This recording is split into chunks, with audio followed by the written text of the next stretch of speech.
Hello friends, I hope you all are doing well and staying safe at your own place. I, C.A. Pujin Kapadia, welcome you all on my today's lecture on the subject Mercantile Law. As you all are well aware, we are studying the Act of the Indian Contract Act 1872 and we are dealing with the topic of consideration. What is consideration initially? That is something in written. We had studied the definition of consideration under section 2 clause D, under which we had focused on three important points. First, it is something which should be moving at the desire of promisor. I have given you the example. I am again repeating the same so that it is clear to you that if I want to invest, I want some person who can invest in my company, in my startup. So what I'm doing is I'm approaching venture capitalists. Now I'm requesting them that, sir, please come and invest in my company. Now if that venture capitalist is agreeing, he says yes, I'm ready, but he will ask what I'm going to get in return. I will say, sir, I'm going to give you 50% share in my profits. So basically this is the desire of the promiser, that is the venture capitalist who is promising me to invest in my particular startup. So basically the consideration as written in the first point, it should be at the desire of the promisor. Now who can be paying the consideration? It can be the promisee, it can be any other person. So basically the consideration may move from either promisee or any other person. The consideration may be past, it may be present, it may be future, like has done or abstained from doing, does or abstains from doing, promises to do or to abstain from doing something. Such act or abstinence of promise is known as consideration. I hope you are clear with the definition. We had already repeated it in all our lectures, but please run it, because if any question comes from this particular topic, I would suggest to write definition first and then start with the main answer. Now, as I discussed in the last session, we are having three important long questions in this particular chapter, of which we had already covered two, and we are going to deal with the third one today. The first one was legal rules as to consideration, or what are the essential features of consideration, under which we had taken the first point that the consideration must move at the desire of promisor. As I have told you in our example, it should be moving from the venture capitalist. It should not be voluntary, or it should not be at the request of third person. For example, if I'm saving some person from drowning, then I am not having any right to claim consideration from this him, because it was just a voluntary act. Second is, it may be moving from promisee or any other person. So basically generally it is moving from promisee, but if I'm getting consideration from any other person also, it is considered to be a good consideration, it is considered to be valid. Like in the last lecture also we had taken up this example that a daughter is promising to pay annuity to the uncle. Why? Because she has received property from her father, Mr. A. Now the daughter is telling that I am not getting any consideration from the uncle, then I should pay consideration to him. But in this case, it was held that no matter from whom she has received the consideration, she has received the consideration. Fine. As a result of which, she was liable to pay annuity to her uncle. So basically, we had learned from this particular example that a stranger to a consideration has right to sue to enforce the contract. So basically, the consideration may be moving from the promisee, or it may also move from any other person. The third topic that we had studied was consideration may be past, it may be present, or it may be future. Like we had studied, when one person is doing the act and promise is done afterwards. So the act was done before the promise, so it is known as the past consideration. Second is present or executed consideration, under which the promise and the act both are done simultaneously. Like for example, I am purchasing the goods from the shop, and at the same time I am making the payment for the same. So it is a simultaneous activity, as a result of which it is known as present or executed consideration. And the third one is future or executory consideration, under which the activity and the promise is going to take place at some future date. So basically there are three categories. It can be past, it may be present, or it may be future. Next was, it need not to be adequate. So basically what is the matter of focus for law is there should be the consideration, that is consideration must exist, but it is not necessary that it should be adequate. For example, I have told you that I am selling a horse worth rupees 1 lakh at rupees 1000. So basically here the value is not adequate, because I'm selling the thing that is valued of 1 lakh at the price of 1000. So it is inadequate for sure. But for law, it is not necessary that your consideration needs to be adequate. What is important from law is there should be the consideration. So though it is 1,000 rupees, consideration exists. So this contract is going to be the valid contract. Next is the consideration must be real. It should not be illusory. Now there are certain instances where consideration is not real. Like first is physical impossibility. Like I'm promising to bring the moon from the sky. Now it is something physically impossible. Second is legal impossibility. And the third is if you are paying someone consideration from doing something that is actually his duty. Fine. Now for example, I am paying to the judge to give the judgment. Now it is the duty of the judge to give the judgment. So if he's receiving anything for that particular thing only, then it is not a good consideration. But yes, at the same time, if I'm paying to the judge for doing something more than just passing the judgment, now something more is not his normal duty. So the amount given for that additional thing will be considered as a good consideration. I hope I'm clear with this point. And the last one is your consideration should not be illegal, it should not be immoral, and it should not be opposed to public policy. So basically, this is the first long question that may come in your examination, like define consideration and explain in detail the essential elements of consideration. Let's take a look at the second long question that we had covered in our last lecture. The topic was privity of contract, which means a stranger to a contract cannot sue. The general rule says that the contract is entered between the parties to the contract. So all the rights and obligations are confined to only them. Like in our example, I have told you that the contract is entered into between two persons, Mr. A and Mr. B. In this particular case, all the rights and obligation, the power to sue each other, file a case against each other, lies with only these two parties. Mr. C, who is basically not a party to the contract, has no right to enforce the contract. As a result of which, the maxim says, a stranger to a contract cannot sue for the same. However, the stranger to a consideration can sue for the same. I had emphasized these 2 points very much in the last lecture also. So you just need to remember that there can be a stranger to a consideration, but there cannot be a stranger to a contract. But there are certain exceptions to this rule to privity to contract. The first one is if you are a beneficiary in case of trust, like you are not directly the party to a contract, but who are you? You are a beneficiary. That is, by the contract between those two persons, you are the one who is going to be benefited. And in this particular case, as a beneficiary, you have a right to enforce the contract.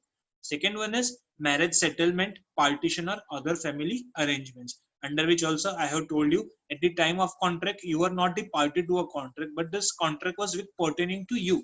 Like for example, A's father has entered into a contract that A would be marrying with Mr. B, but however later on Mr. B denied to get married, as a result of which A, on attaining the majority, has the power to sue B for the damages. So basically this is your second exception where the party who is not directly a part of a contract has the right to enforce the contract.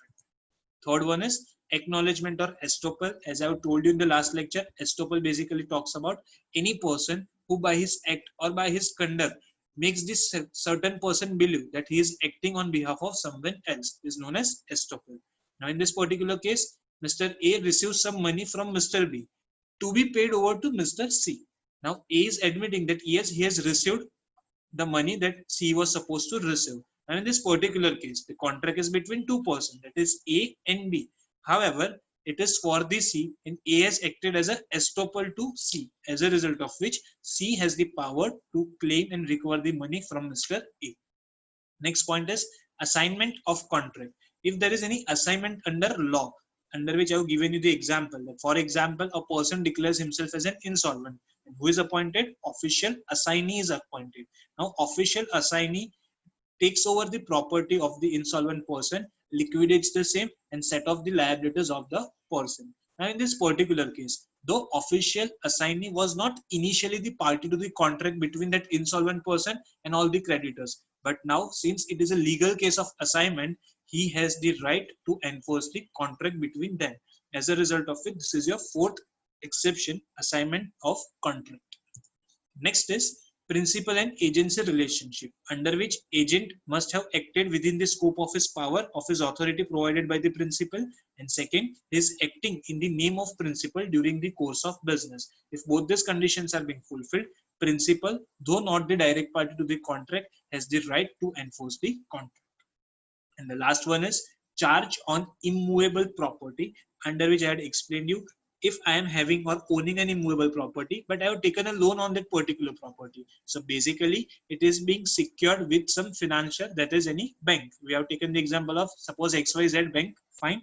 Now, if I am not paying my EMIs or if I am irregular at payment of the same, and as per legal rules, XYZ bank, though not the direct party to the contract, has the power to take necessary actions on my immovable property. So this is our sixth exception. So this entire answer was talking about privity to contract and the exceptions to privity to contract. I hope I'm clear with both the long questions. Yes, fine. Now let's start with today's topic, that is the third long question from this particular chapter, and in fact the last one from this chapter. The name of the topic is no consideration, no contract. Let's read out the general rule of this topic.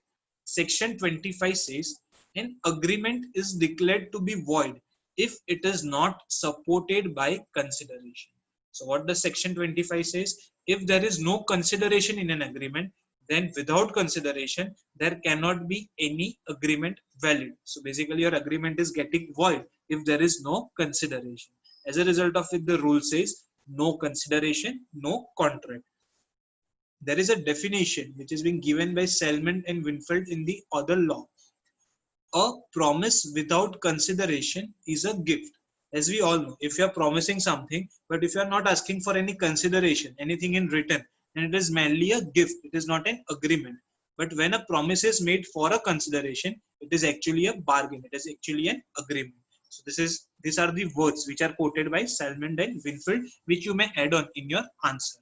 So basically what they are trying to say is consideration is something which is inevitable to form a valid agreement, to form a valid contract. We had also studied the same point at the time of studying section 10, that is essentials of a valid contract, under which there was one point, there should be a lawful consideration, which means without consideration there is not supposed to be any kind of contract.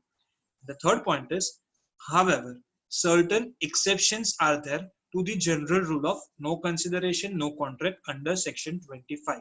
So again under section 25, though the normal rule says no consideration, no contract. However, there are certain exceptions to this particular rule, that in this scenario that we are going to study in a subsequent slides, if even there is no consideration, your contract will be termed as a valid contract. So I hope you are clear with this particular slide. What is the general rule? No consideration, no contract. Let's take a look at the exceptions.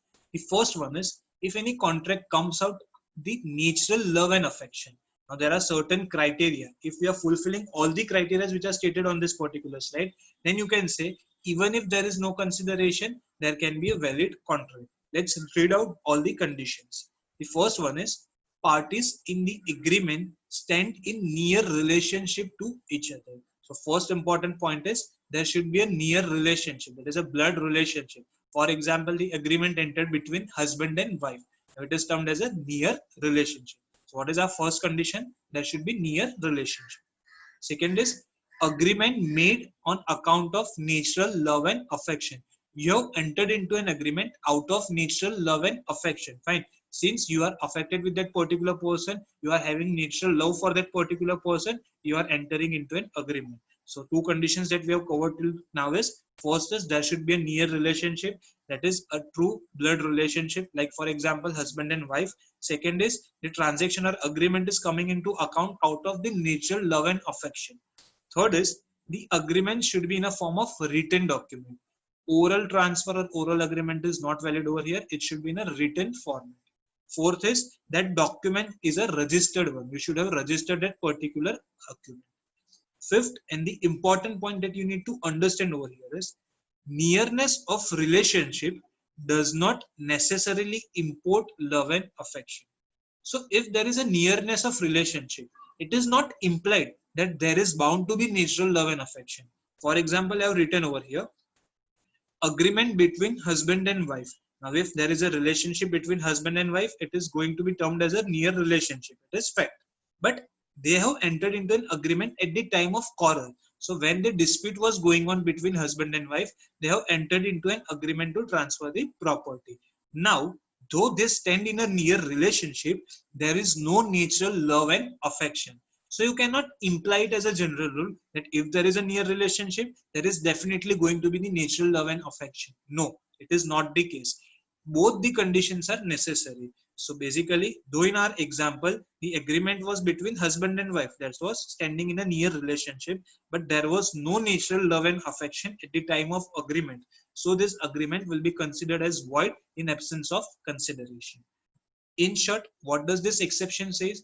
If all these conditions are fulfilled, and if you are entering into an agreement even without any consideration, then that agreement will be termed as a valid agreement, though there is no consideration in that particular part. So no consideration, no contract. It is having an exception in this particular point. That is, if any contract comes out between near relationship persons out of natural love and affection in a written format which is registered, then it is termed as an exception and it is valid even if there is no consideration. However, we had studied in the last point that near relationship do not necessarily implies that there is bound to be natural love and affection. There may be, there may not be. So if there is no natural love and affection, then our second condition gets cancelled, as a result of which the contract will not be considered as a valid contract. I'm just giving you a second, take a quick overview on this particular slide.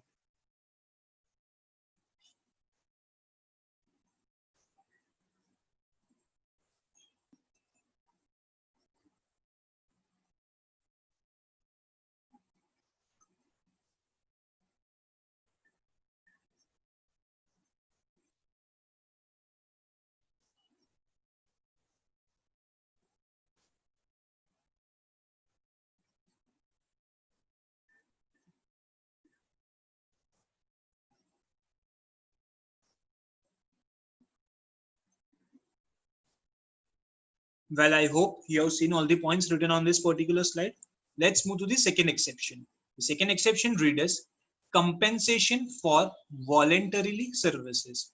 This basically talks about if you have done certain act voluntarily, fine, it is without any motive to earn anything, kind of social service, and now you are getting compensation for the same. That compensation is not necessarily to be backed by consideration. So even if there is no consideration at the time of voluntary services, that agreement will be considered as valid agreement. Let's look into the situation so that you can come to know about the same. The first point is the act must have been done voluntarily for the promiser. That is, I have written an example. Mr. A finds the purse and give that purse to Mr. B. Fine. So B का purse जो चोरी हो गया था, Mr. A is finding that particular purse and is returning to the Miss B. Now B promises to pay ₹100 to A. And in this particular case, the act was done by Mr. A voluntarily. He was not having any purpose to earn out of his voluntary services. As a result of which, when B is promising to pay ₹100 to A, it is not necessary that A needs to do something in written. Fine. So without consideration also, this particular agreement will be termed as a valid agreement. So this is our first condition, which talks that the act must have been done voluntarily for the promiser. Second point is, or it must be something which was legal obligation of the promiser. So first is either it should have been done voluntarily for the promiser, or it must be something which was the legal obligation of the promiser. What is legal obligation? Let's see the example.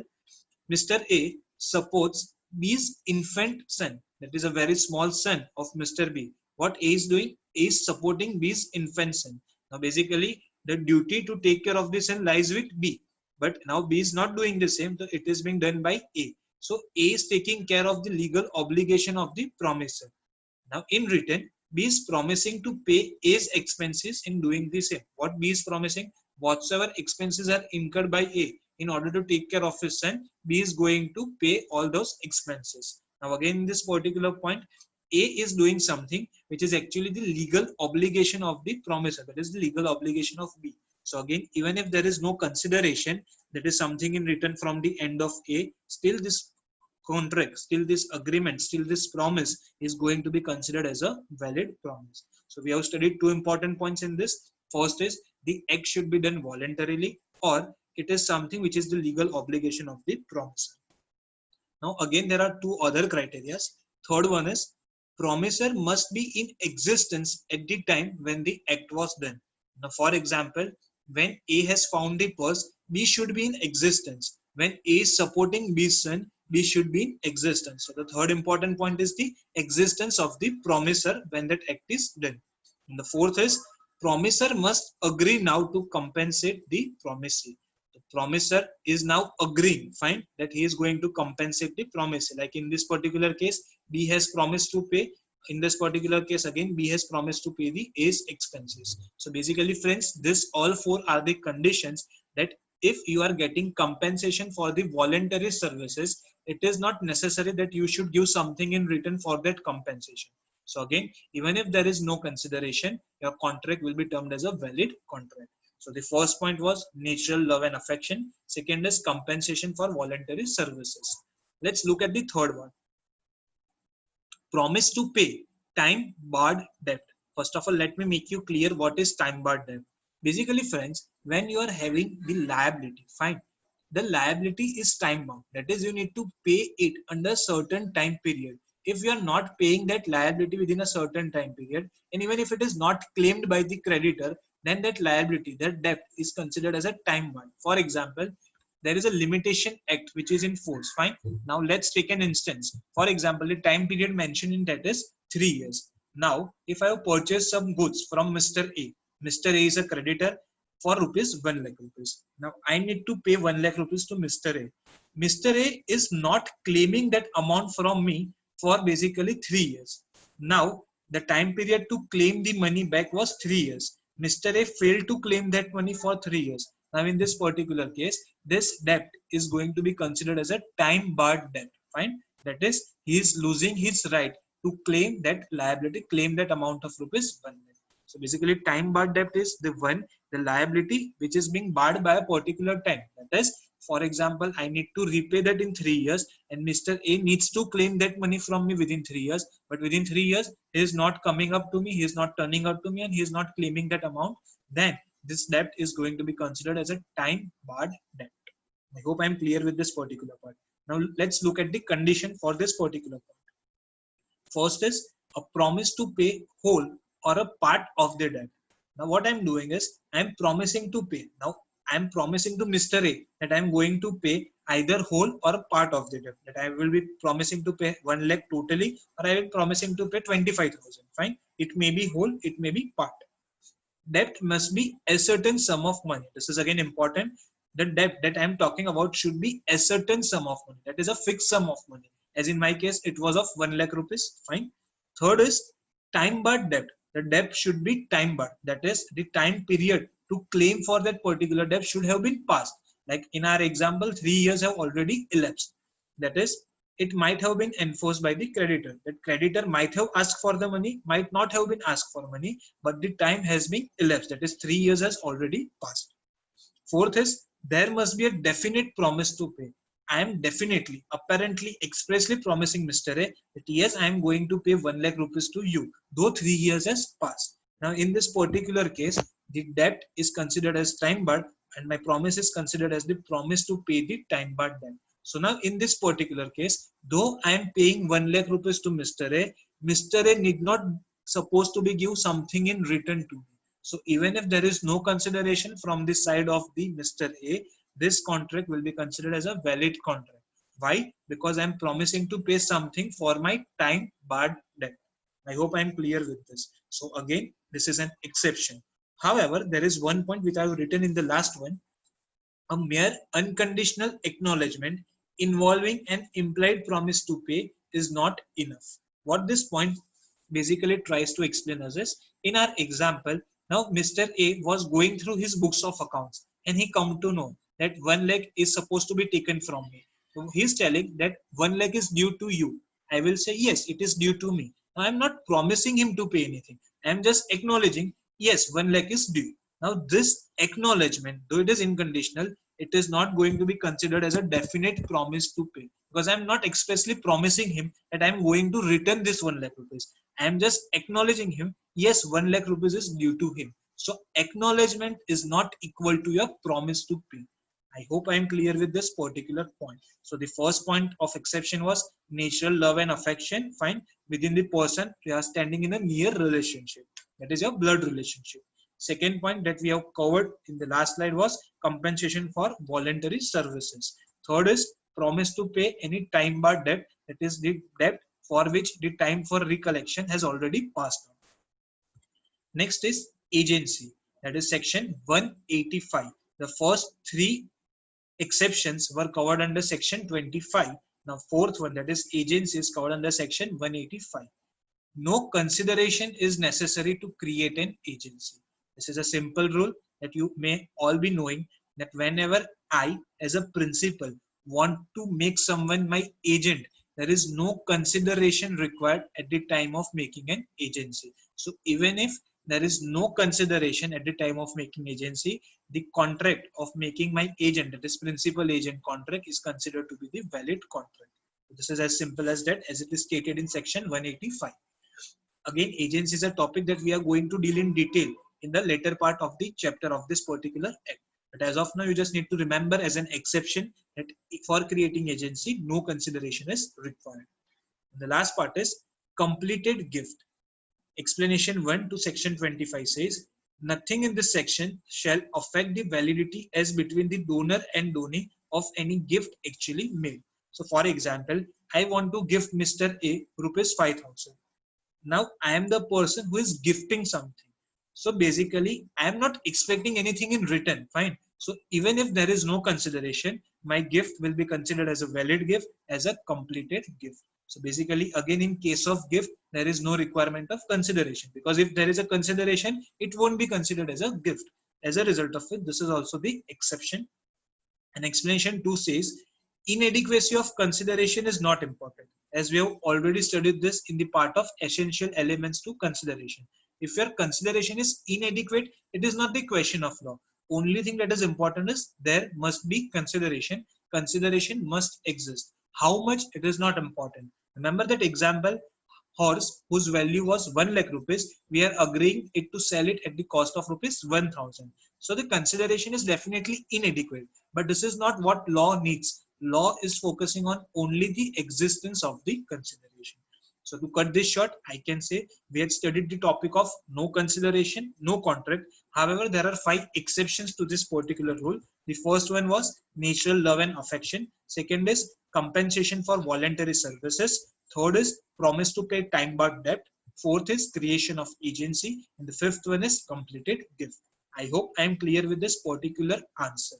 Now let's take a quick test your knowledge series. I would be giving you 20 to 25 seconds for one question. You mark the correct answer along with you. After completion of all the 4 questions, we are going to discuss the correct answers. I hope you are ready and your time starts now.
Well, friends, I hope you marked your correct answers. So it's the time to check and discuss the correct answers.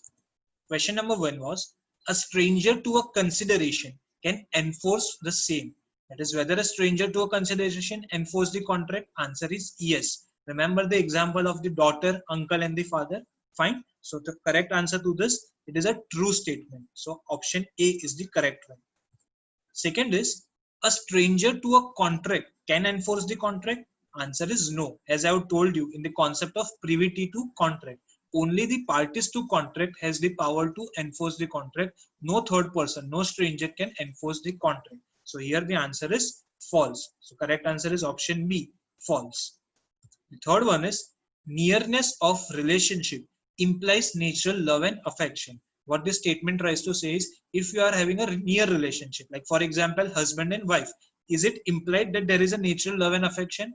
Answer is no, it is not implied. As I would discuss in our example, if a husband and wife are entering into a contract to transfer a property, but at the time when they are having a dispute, they are quarreling, then it is not implied that there is natural love and affection. So basically, just you are having nearness of relationship, that does not mean that there exists a near love and affection. So basically, this is again a false statement. So correct answer is option B, false. And the fourth question was, exceptions to the point, no consideration, no contract are stated under section. As I have told you, agency was the one which was stated in the section 185. Rest all the exceptions were stated in the section 25. So correct option is option C, 25. I hope I am clear with this, and so I, CA Pujin Kapadia, thank you all for your patient listening and hope to see you soon in my upcoming lecture. Thank you, friends.